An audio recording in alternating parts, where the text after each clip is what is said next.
South west district के special staff और south campus थाना की ज्वाइंट टीम ने घरों में बर्गलरी और स्नैचिंग करने वाले गैंग से मोबाइल खरीदकर उसका नया बिल बनाकर मार्केट में बेचने वाले गैंग का पर्दाफाश करते हुए 4 बदमाशों को गिरफ्तार किया है। साथ ही एक नाबालिग को भी हिरासत में लिया है। इनके पास से 40 मोबाइल फोन के अलावा फर्जी स्टाम्प, फर्जी मोबाइल बिल आदि बरामद किया गया है। उनकी गिरफ्तारी से 14 मामलों का खुलासा करने का दावा पुलिस ने किया है। आइए दिखाते हैं आपको हमारे संवाददाता की रिपोर्ट। जो गुड वर्क हुआ इसके बारे में बताइए। 30 तारीख को हमें साउथ कैंपस में एक लेडी हैं रीना, उन्होंने उन्होंने एक एफआईआर लॉन्च किया था कि उनके घर से कुछ मोबाइल फ़ोन्स और ज्वेलरी और कैश चोरी हो गया है। उसमें बर्गलरी का केस रजिस्टर हुआ था और हमारे पुलिस स्टेशन की टीम और फिर साथ ही साथ स्पेशल स्टाफ की team led by ACP Devendra जो ऑपरेशन से हैं, इनकी टीम, इंस्पेक्टर पवन की टीम और एसीपी गरिमा तिवारी मैडम और इनके SHO Naresh, inspector Naresh, south campus की टीम इसको इन्वेस्टिगेट करी थी। तो इसमें काफ़ी इसमें फुटेजेस ट्रैक किए गए और उसमें फुटेज ट्रैक करते करते बहुत ही इसमें जो इन्वेस्टिगेट करते हुए हमने टोटल अब तक हमने 4 मेजर लोगों को अरेस्ट किया और एक सीसीएल को अरेस्ट किया है जो कि इसमें पूरी तरह शामिल थे। और बेसिकली इसमें काफ़ी इन्वेस्टिगेशन में काफ़ी इंटरेस्टिंग फैक्ट्स सामने आए कि ज्वेलरी और सब हमने रिकवर कर लिया। तो इसमें जो अरेस्टेड पर्सन्स हैं, मुमताज़, इसके 12 इन्वॉल्वमेंट पहले से भी हैं, एक सौरभ हैं, एक इंद्रजीत हैं, एक रुजाली है और एक सीसीएल है। तो जब हम इसमें इन्वेस्टिगेट कर रहे थे, जब हम फ़ोन की ट्रेल देख रहे थे, तो हम एक बदरपुर एरिया में और साउथ ईस्ट के एरिया में हमने एक सौरभ नाम के व्यक्ति को इसमें नैप किया।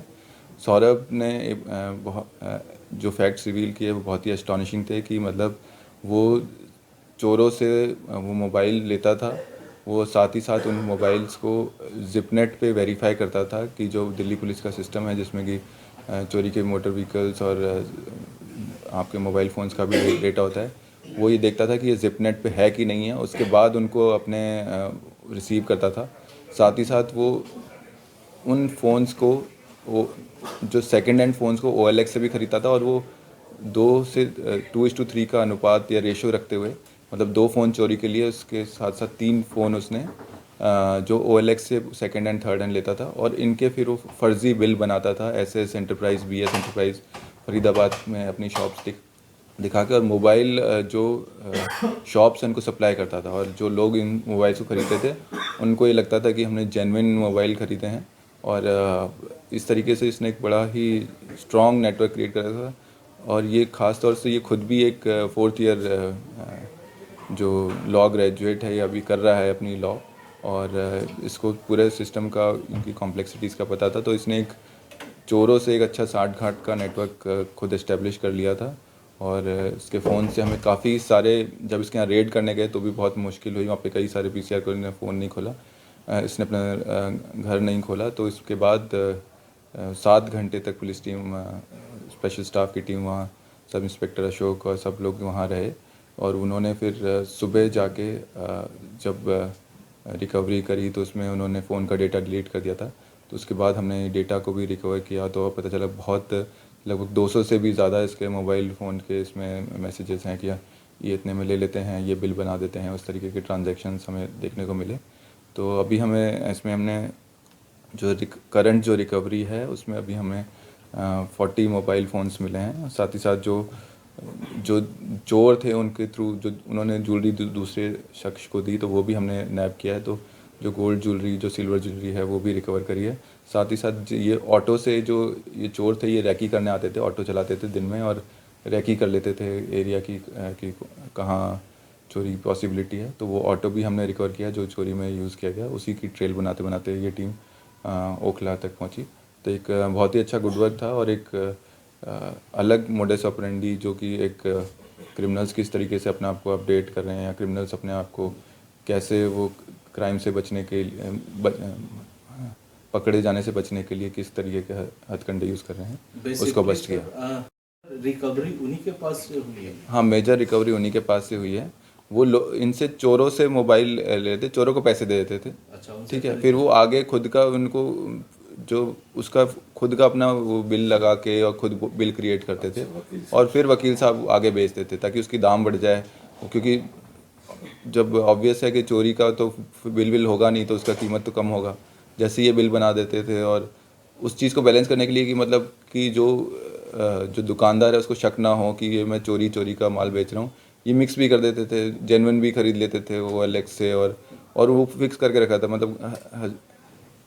मतलब ये बात बड़ी अजीब है कि मतलब कि बोलते हैं मैं 2 मोबाइल अगर चोरी का लेता था तो मैं 3 मोबाइल जेन्युइन खरीदता था ताकि किसी को शक ना हो इस चीज़ का, और इस तरीके से वो काफ़ी कमीशन कमाते गए। प्रीवियस इन्वॉल्वमेंट भी मिली है इनकी किसी और केसेस में कहीं और? इनकी कोई प्रीवियस इन्वॉल्वमेंट नहीं है। जो वकील साहब हैं बेसिकली लॉ की पढ़ाई कर रहे हैं, वकील तो अभी नहीं बने, और लेकिन ये क्योंकि क्रिमिनल्स के लिए उन्होंने बेल भी दिलाने में भी असिस्ट किया है, तो ये क्रिमिनल्स के कांटेक्ट में आ गए और प्रलोभन में ये सब चीज़ करते चले गए। सर ये कितने समय से और कहाँ इनकी दुकान थी जहाँ ये बिल काट रहे थे मोबाइल? दुकान कोई एग्जिस्ट करती नहीं थी, वो दुकान उन्होंने ऑनलाइन बनाई ऐसे, और उसमें SS एंटरप्राइज, BS एंटरप्राइज इस तरीके के नाम रखे और अपना वकील साहब ने बहुत तिकड़म लगाई और उन्होंने बहुत ही रोचक तरीके से ये पूरी स्कीम बनाई कि कैसे मैं मतलब वो बिल्कुल कि मतलब कैसे खुद के उन्होंने अकाउंट क्रिएट कर रखे हैं ऑनलाइन प्लेटफॉर्म्स पे और ये सब सामान वामान बेचते हैं। गौरतलब है पहले ये खाना भी लोगों को ऑनलाइन सर्व करते थे, जो इंट्रोगेशन में पता चला कि ये मतलब फूड डिलीवरी का भी काम करते थे, खुद ही खाना बना के भी बेचते थे। तो मतलब वो उन्होंने ऑनलाइन प्लेटफॉर्म्स का यूज़ करके और देखा कि जिपनेट पैसे डेटा होता है, एक दिमाग लगा के ये स्कीम बनाई। तो वो सिर्फ चोरों से ही सर लेते थे या फिर इनके अलावा और भी लोग थे जिनसे उन्होंने किया? वो जो उस एरिया में रहते थे वहाँ पे जो बदरपुर और उस साइड साउथ ईस्ट में रहते थे, वहाँ पे कुछ लोगों के कांटेक्ट में आए, तो अभी ये लगभग 6-7 महीने से इन्होंने चालू किया है।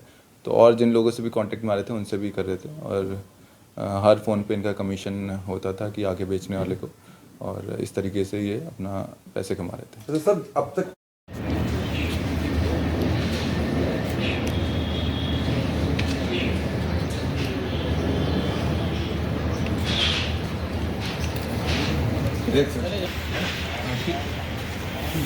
चलो